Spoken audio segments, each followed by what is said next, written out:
1 John 1:9. If we confess our sins, he is faithful and just, and will forgive us our sins and purify us from all unrighteousness. Psalm 51:10. Create in me a pure heart, O God, and renew a steadfast spirit within me. Isaiah 1:18. Come now, let us settle the matter, says the Lord. Though your sins are like scarlet, they shall be as white as snow. Though they are red as crimson, they shall be like wool. Ephesians 1:7. In him we have redemption through his blood, the forgiveness of sins, in accordance with the riches of God's grace. Psalm 32, verse 5.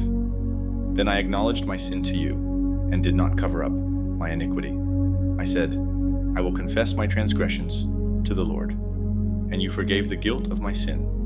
Micah 7:18-19. Who is a God like you, who pardons sin and forgives the transgression of the remnant of his inheritance? You do not stay angry forever, but delight to show mercy. You will again have compassion on us.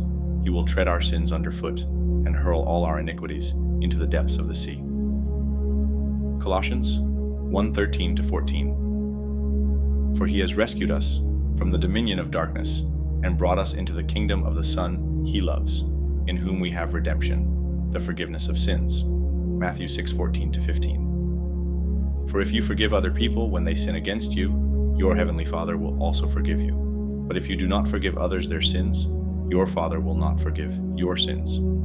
Acts 3:19. Repent then and turn to God, so that your sins may be wiped out, that times of refreshing may come from the Lord. Psalm 103, verse 12. As far as the east is from the west, so far has he removed our transgressions from us.